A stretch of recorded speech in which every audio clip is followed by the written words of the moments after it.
ఆ జమదగ్ని మహర్షి రేణుకాదేవికి 5 కుమారులు జన్మించారు. అందులో పెద్దవాడికి రుమణ్వంతుడు అని పేరు, రెండవ వాడు సుషీరుడు, మూడవ వాడు వసువు, నాలుగవ వాడు విశ్వావసువు, ఐదవ వాడు పరశురాముడు. ఆయనకి ఐదవ వానికి పేరు పరశురాముడు కాదు, తండ్రి పెట్టుకున్న పేరు రాముడు. రాముడు అని పేరు పెడితే ఒకప్పుడు పెద్ద గొడవ వచ్చి, రామ అంటే ఇద్దరిలో ఎవరో ఒకడే రాముడు ఉండాలి, నువ్వు రాముడు నేను రాముడా అన్నాడు రాముడి దగ్గరికి. ఆయన పెట్టింది రామ.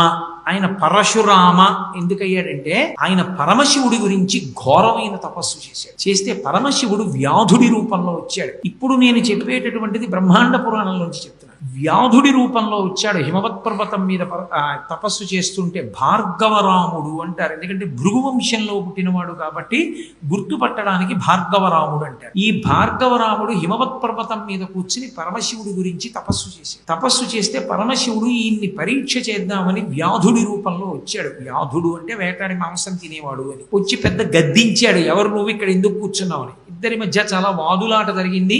ఎందుకు అరుస్తావు, కావాలంటే నువ్వు కూర్చుని జపం చేసుకో అన్నాడు.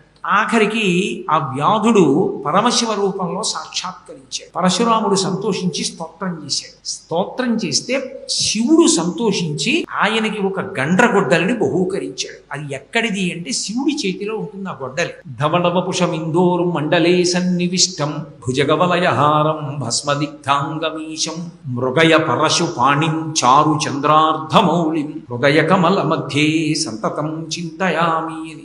ఒక చేతిలో మృగాన్ని పట్టుకుని ఓ చేతిలో గండ్రగొడ్డలి పట్టుకుంటాడు. ఆ గండ్రగొడ్డలిని ఆయనకి ఇచ్చాడు. ఇచ్చి ఇక ఇక్కడి నుండి నువ్వు ఎక్కడైనా ఎవరైనా బాధపడుతూ ఉంటే వాళ్ళని రక్షించడానికి పరశువుని వాడమన్నాడు. ఆయన పరశువు వేసుకుని నడుస్తుండేవాడు. ఆ గండ్రగొడ్డలి పట్టుకుని తిరుగుతుండేవాడు. ఆ గండ్రగొడ్డలిని పట్టుకుని తిరుగుతూ ఉంటాడు కాబట్టి ఆ గండ్రగొడ్డలి పరమశివదత్తం కనుక అది ఆయన చేతిలో ఉండగా ఆయన్ని ఎవరు నిర్జించలేరు కనుక, ఓడించలేరు కనుక పరశురాముడు అని పిలుస్తుండేవారు భయంతో.